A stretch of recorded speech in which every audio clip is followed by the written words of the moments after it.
Imagine walking through ancient Athens, standing beneath a massive temple. In front of you is a statue of Athena. She's huge, powerful, and watching you with a stare that feels distant, uncaring. She's the goddess of wisdom, but also of war. And like most ancient gods, she demanded loyalty, respect, and sacrifice. This was the world of ancient religion. Whether it was the Greeks or Romans or Babylonians, their gods weren't known for love or kindness. They were powerful, they were unpredictable, and they expected people to keep them happy through rituals, offerings, and obedience. If something went wrong, a war, a sickness, a storm, it probably meant that the gods were angry, and your job was to survive and try not to make them mad. And in that kind of world, you didn't matter very much. People were just tools, used to build temples, fight wars, or offer sacrifices. There was no deep relationship with the gods. There was just fear and duty. Now fast forward.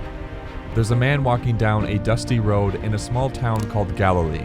He's not a general, not a king, just a teacher, followed by fishermen, outcasts, and people society mostly ignored.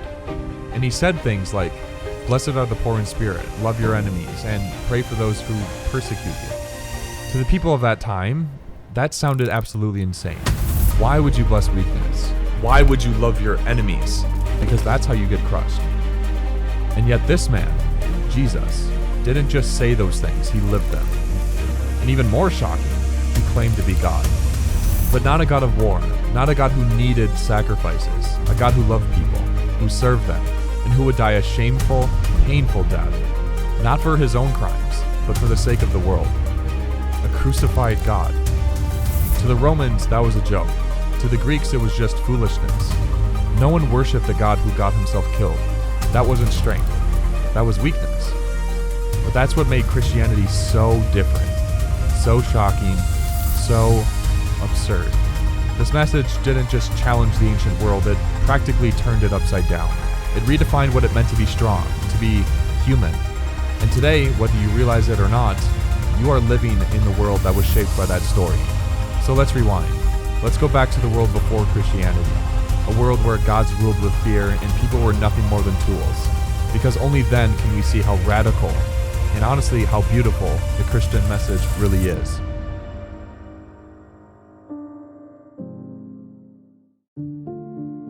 Before we can understand why Christianity was so shocking, we need to understand the world it entered. Because in the ancient world, the gods weren't kind.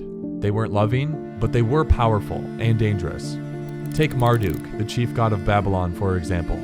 In his origin story, he fought a sea monster, then ripped her body in half, and then used it to build the world. Then, when the gods got tired of managing everything, they created humans, not because they loved them, but to do the work for them. We were made to serve. That was it. Worship wasn't about relationship, it was just a transaction. You gave the gods what they wanted, sacrifices, rituals, and prayers, and hoped that they didn't punish you. In Greece, it was much different. The gods on Mount Olympus were basically powerful versions of humans. They got angry, they got jealous, they played favorites.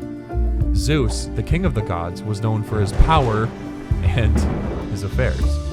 If you offended the gods or became too proud, they would just destroy you. And in Rome, the system was even more cold. The gods were tied to the state.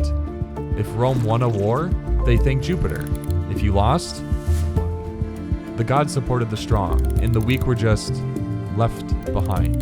There was no real concept of divine love. The gods didn't care about you personally. They cared about honor, strength, loyalty, power. If you had those things, then maybe you'd get their favor, but if not, then you were on your own. That was the moral structure of the time.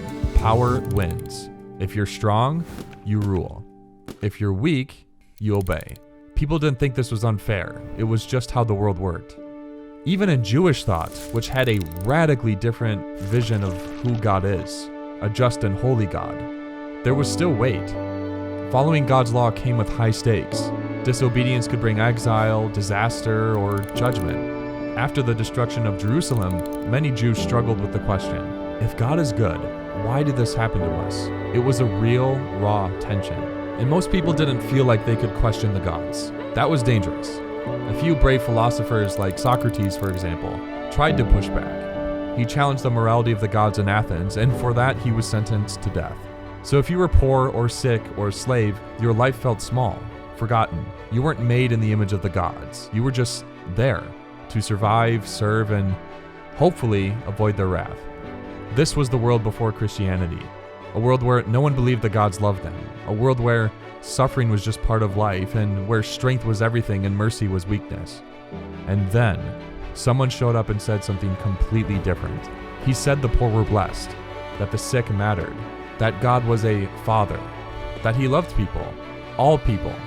He knew their names, counted their tears, and cared about their pain. And then this man claimed that God didn't just care from a distance, that he came close. The ancient world had no category for that, because this wasn't just the new religion, it was a revolution.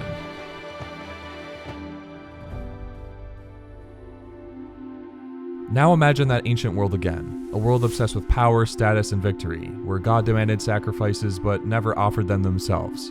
And then into that world comes the most ridiculous idea anyone could ever imagine, that the God who created everything allowed himself to be crucified.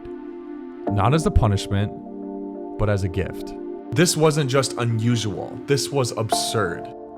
Because the center of Christianity is a man named Jesus. Not a king, not a general, a carpenter born in a poor village, surrounded by outcasts, teaching things that made no sense in his time. He didn't preach about dominance or revenge.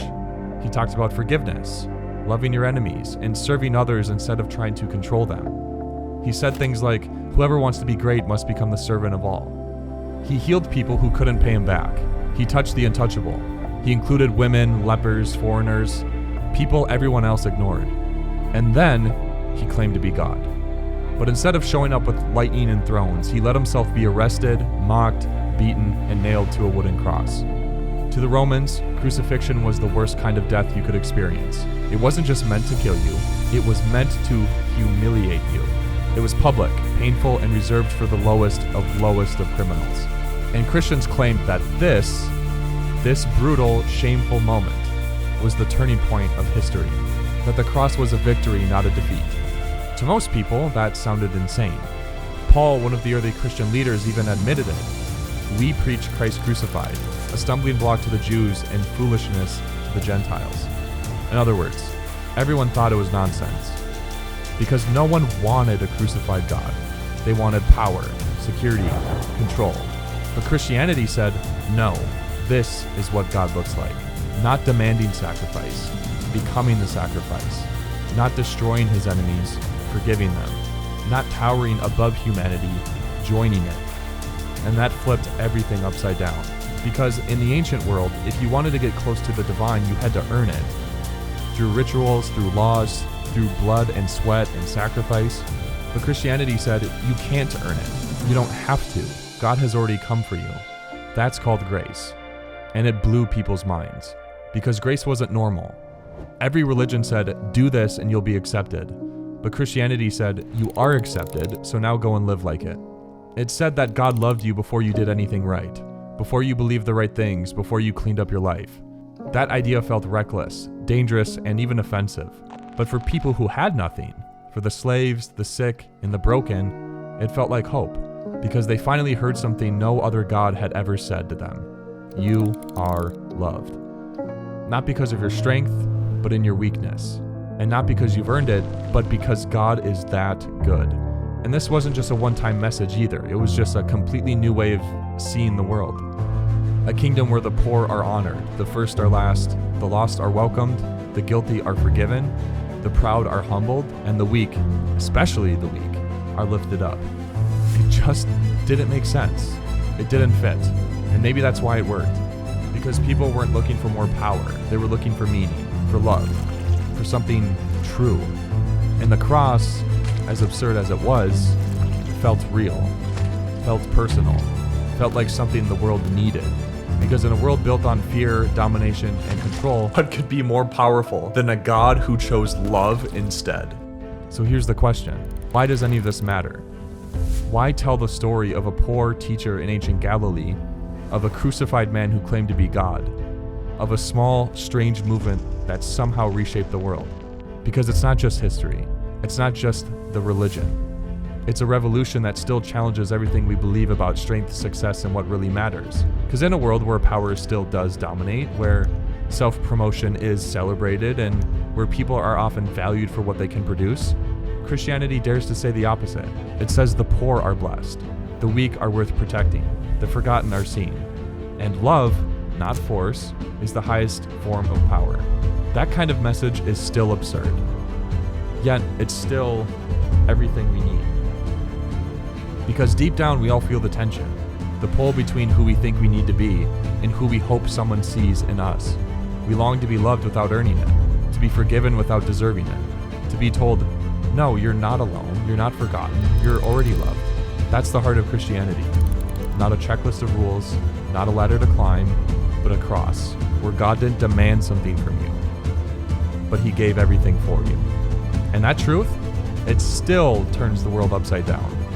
Because it invites us to live differently, to stop measuring people by status, fame, or performance, and start seeing them the way that Jesus did, with compassion, mercy, and worth. It calls us to serve when the world says to dominate, to forgive when the world says to get even, and to lay down our lives in love even when it costs us something. It's not easy, it never was, but it's beautiful. And maybe it's the only kind of love strong enough to heal the world. I think so. So the next time someone says Christianity is foolish, weak, or even absurd, you can smile, because that's exactly the point.